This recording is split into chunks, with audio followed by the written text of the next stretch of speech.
आसिफ खान साहब, ये क्यों पैरवी की जाती है या ऐसी सोच क्यों पैदा करने की कोशिश की जा रही है? जिस देश में हम गंगा जमनी तहजीब की बात करते हैं, वहां एक पक्ष को यह बताया जा रहा है कि हम मजलूम हैं, हम बेबस हैं, क्योंकि अभी हमारे खिलाफ तमाम चीजें चल रही हैं। ऐसा क्या हो रहा है इस देश में? देखिए मैडम, सरकार जो बनती है वो सरकार शपथ जब लेती है तो सरकार की जिम्मेदारी बनती है कि अपने 135 या 40 करोड़ हिंदुस्तानियों की सेवा करे, उनके लिए एजुकेशन की व्यवस्था करे, उनके लिए बिजली, पानी, खाना, नौकरी, इसकी व्यवस्था करे। लेकिन हमारे देश में जो पिछले 20 सालों से राजनीति चली है उसमें यह है कि हमारे देश के हिंदू नेता मुसलमानों को गाली देते हैं, मुसलमान नेता हिंदू को गाली देते हैं और अपनी राजनीतिक रोटियां सेकते हैं।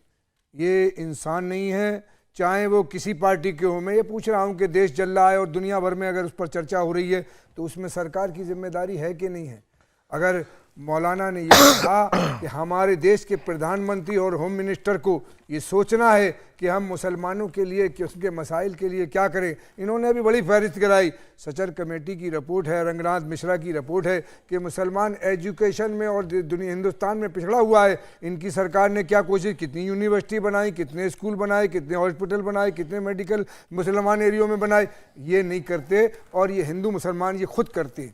इन्होंने जब भारतीय जनता पार्टी आती है, मैडम मैं अपने पास से कोई बात नहीं करूंगा, देश के लोगों ने देखा है, ये डबल इंजन सरकार की बहुत व्यवस्था की चर्चा करते हैं। मैं कहता हूं अटल जी की सरकार आई गुजरात में जब मोदी जी चीफ मिनिस्टर थे, आज मोदी जी देश के प्रधानमंत्री हैं। हरियाणा, उत्तर प्रदेश, मणिपुर में कि हादसे इतने ज़्यादा हैं वतन में अपने, खून से छप के भी अखबार निकल सकते हैं और तूने चाहा नहीं हालात बदल सकते हैं, मेरे आंसू तेरी आंखों से निकल सकते हैं। हिंदू और मुसलमानों का कत्ल हो रहा है मणिपुर में, 100 दिन से ज़्यादा हो गया। यानी हरियाणा में हिंदू मुसलमान की लड़ाई हो रही है और देश के प्रधानमंत्री न हरियाणा पे बोलते हैं न मणिपुर पे बोलते हैं। किसकी जिम्मेदारी है? मौलाना की नहीं, शहजाद साहब की नहीं, सरवर साहब की नहीं, बल्कि देश के हुक्मरानों की जिम्मेदारी है कि अपने प्रदेश और देश में शांति बनाए। है, लेकिन शांति से हासिफ खान साहब, जब हम कहीं धर्मगुरु हैं और हमें पता है कि हमारी बात का असर हमारे समाज पर कितना हो सकता है, तो क्या उस वक्त हमें अपनी जिम्मेदारी नहीं समझनी होगी? क्या हमें अपने समाज को ये नहीं बताना होगा कि ऐसी कोई आफत नहीं है? जिस पॉलिटिकल गेम की आप बात कर रहे हैं, जिस सियासी रोटी सेकने की आप बात कर रहे हैं, तो ये तो आप ही लोग बताएंगे ना लोगों को कि इस जाल में मत फंसिए। आप तो कह रहे हैं हम दबे हुए हैं, हम डरे हुए हैं। मैडम, सरकार की जिम्मेदारी है और सोसाइटी की जिम्मेदारी है, उल्मा की भी जिम्मेदारी है, हमारे देश के हर नागरिक की जिम्मेदारी है, खाली किसी हिंदू और मुसलमान की नहीं कि हमारा देश उन्नति और विकास की तरफ चल जाए। लेकिन उसका माहौल बनाना सरकार की जिम्मेदारी है। मैं ये कहता हूं हमारे देश के हिंदू और मुसलमान सब आपस में भाई भाई हैं। एक देश मुल्क के, हमारे फिरोजाबाद में चूड़ी का शहर है, वहां 95%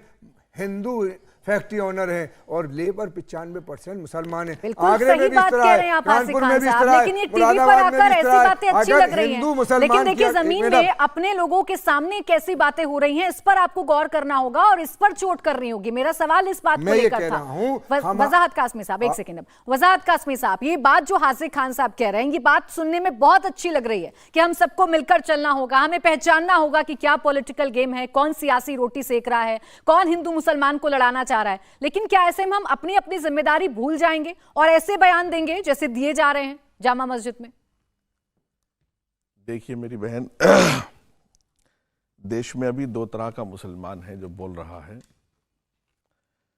जब मेवात दंगा हुआ, राजेंद्र सच्चर कमेटी की बात कर रहे थे अभी हाजिक भाई, राजेंद्र सच्चर कमेटी ने बताया है कि मेवात हिंदुस्तान का वो पिछड़ा एरिया है, बहुत तालीमी पसमानदा, हर एतबार से पसमानदा है।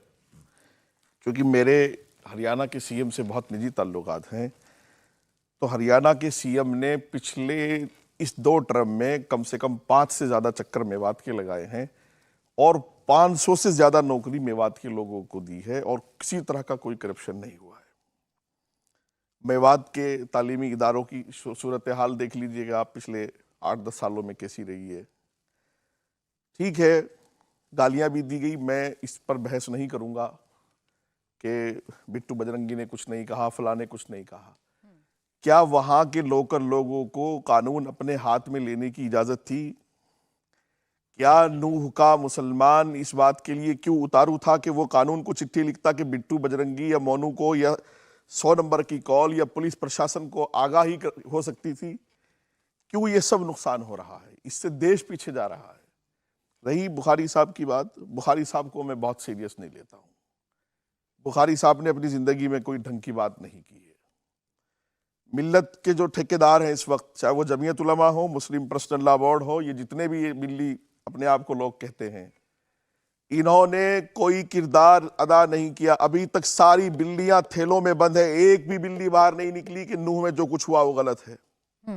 अभी शहजाद भाई ने नाम गिनाए हैं, इन 6 के अलावा कोई नाम 7वां नहीं हो सकता अभी तक। उसमें से 5 हिंदू है, एक हमारा बच्चा मौलाना है, वो 5 भी हमारे भाई, उसमें 2 होम गार्ड के लोग हैं। कितना नुकसान हुआ है।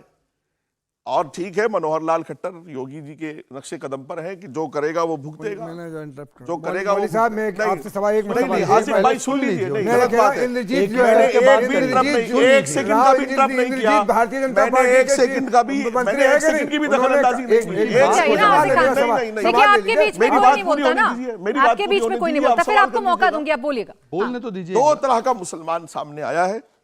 एक तो दंगा होने के बाद मैदान में आ गया, हिंदू, मुस्लिम, सिख, ईसाई, आरएसएस, फला सब बातें हो रही हैं। और एक मुसलमान जो है किसी तरह की कोई जिम्मेदारी अदा नहीं कर रहा है, वो चुप है। रही प्रधानमंत्री जी की बात या मुख्यमंत्री योगी आदित्यनाथ या मनोहर लाल खट्टर की बात, पूरे मुल्क में एक भी मुझे नहीं लगता कि कोई भी स्कीम ऐसी हो जिसका मुसलमान ने फायदा ना उठाया हो।